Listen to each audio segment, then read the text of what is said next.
everyone. Today we start chapter number 14 data handling exercise number 14C. बहुत easy chapter है. Okay, exercise 14C question number 1 है the bar graph show the marks obtain bye Reena in annual examination in different subject. आपकी book के अंदर ऐसा bar graph draw करके दे रखा है, आपको लिख रखा है 1 unit length is equal to 10 marks. Okay, जो बार ग्राफ वाला पेपर होता है, आप ग्राफ पेपर जानते हो, ग्राफ पेपर आपको ड्रॉ कर रखा है तो उसमें 1 unit is equal to 10 marks ले रखे हैं. मानिए हमने यहाँ हमने वाई एक्स ड्रॉ कर रखा है, इसमें 10 यूनिट्स हमने रिप्रेजेंट कर रखे हैं. अब अपन को बार ग्राफ देख के क्वेश्चन के आंसर देखने हैं. सबसे पहला क्वेश्चन है in which subject Reena score highest mark and by how much. आप सब बार ग्राफ देखिए, आपको पता चल रहा है सबसे ऊपर जो ग्राफ है, सबसे मानी ऊंचा जो हाईएस्ट टॉप है वो मैथमेटिक्स का है, तो आपको पता चल रहा है मैथमेटिक्स में अब कितने मार्क्स उसने गेन कर रखे. तो यहाँ ये लाइन हम जा रहे हैं तो बीच में आ रही है, तो हम मार्जिन करें कि 90 के बाद ये मिडल में है तो 95 होगा, मिडल का मतलब, तो हमने यहाँ राइट डाउन कर दिए 95 marks. Okay, in which subject Reena score list mark and by how much. तो सबसे कम आप देख सकते हो, सबसे कम यहाँ जो ग्राफ दिख रहा है, बार ग्राफ दिख रहा है उसमें बार ये है हिंदी का, तो हिंदी है, और हिंदी के ये हमने यहाँ देखते हैं तो ये आ रहा है 60. ओके, तो हम यहाँ 60 राइट डाउन कर देंगे.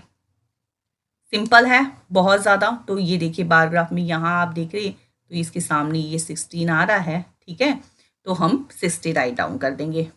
How many marks did Reena score in science. अब आपको पूछा है साइंस में उसने कितने मार्क्स गेन कर रखे, तो साइंस के सामने आप देख रहे हैं, तो साइंस के सामने आपने देखा तो 85 आ रहा है, क्योंकि 80 और 90 के बीच में आ रहा है, मिडल में आ रहा है, ऐसे ड्रॉ करते तो हमने 85 राइट डाउन कर दिया. क्वेश्चन नंबर 2 देखिए the following paragraph show the production of computer in the industry for 6 day of a week. अब आपको वापस से पैराग्राफ ड्रॉ कर रखा है, फिर आपको कहा गया है कि ये देखिए on which day of the week the production was maximum and by how much.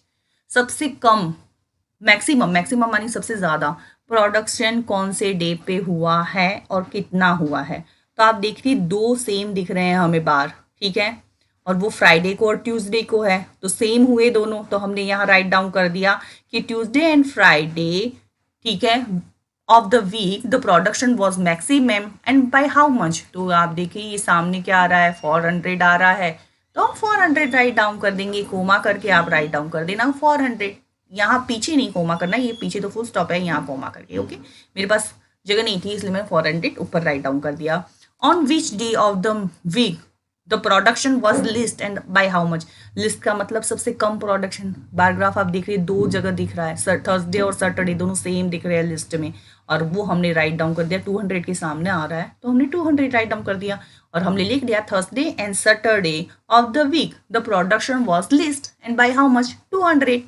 अब आपको ये 3rd नंबर क्वेश्चन थोड़ा टफ रहेगा, पर वो टफ नहीं है. देखिए What is the total production during 6 day of the week. Total production पूछा है आपको, 6 डे में हमने टोटल प्रोडक्शन कितना किया.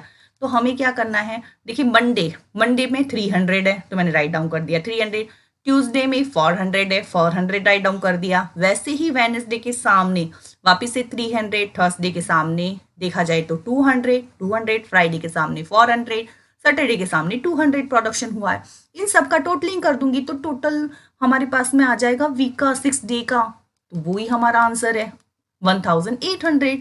तो 1800 is the total production during 6 days of the week. आप ये एक्सरसाइज का आंसर है ना, आप पूरी ड्रॉ करके कॉपी में ऐसे राइट डाउन मत करना. आप कैसे कर देना पता है, बुक के अंदर ही इसके क्वेश्चन आंसर राइट डाउन कर लेना. आपको सिर्फ माइंड में समझना है, ऐसा ही नहीं है कि सभी चीज़ें कॉपी के अंदर ले लेके बैठ के करने बैठ जाओ. जो मैं होमवर्क दूंगी ना, तो आप ये क्या करना, होमवर्क जब मैं दूं तो आप ये बुक के अंदर ही कर लेना जैसे मैंने किया है. आपको सिर्फ समझना है, ठीक है. जो इम्पॉर्टेंट चीज़ होगी कि ये तो कॉपी में करना है तो मैं आपको कह दूंगी, ये आप बुक के अंदर ही ऐसे राइट डाउन कर लेना. आपके लिए आपको समझना है, आपकी माइंड के अंदर आना चाहिए कि ये बार ग्राफ क्या कहना चाहता है हमें, ठीक है. The following bar graphs show the expenditure planned by a national government during its 5-year plan. अब education, agriculture, health, defence, rural and industry दे रखा है आपको, ठीक है. सबके सामने मैंने बार ग्राफ में पहले ही पुट डाउन कर दिया है कि कब कब क्या कितने कितने रुपीस में हुआ है। ओके शायद ये मैं चाहती हूँ कि आप खुद करो, इसलिए मैंने इसकी आगे फ़ोटो क्लिक नहीं की। मैंने कर रखा था पर मैं सोचा कि बच्चे खुद कर लेंगे ये, क्योंकि मैं चाहती हूँ कि थर्ड फोर्थ और फिफ्थ आप खुद करो। तो भी मैं आपको इसको बता देती हूँ कि आपको थर्ड में जो पहला क्वेश्चन पूछा है ना, वो आपको पूछा है name the sector on the which maximum expenditure is planned and how much.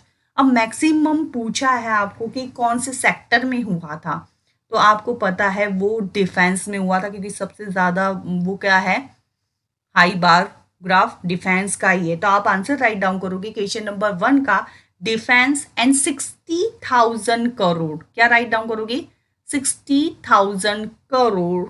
Okay क्योंकि ये क्या दे रखा है आपको, देखो इन 1000 करोड़, तो आप लिखोगे 60,000 करोड़। फिर आपको क्वेश्चन नंबर 2 जो पूछा गया है वो पूछा गया है name the sector on which list expenditure is planned and by how much. Least का मतलब सबसे कम, और सबसे कम आप देख रहे हो यहाँ रूरल, रूरल लिख रहा है, तो आप यहाँ लिखोगे रूरल एंड 20,000 करोड़, 20,000 करोड़।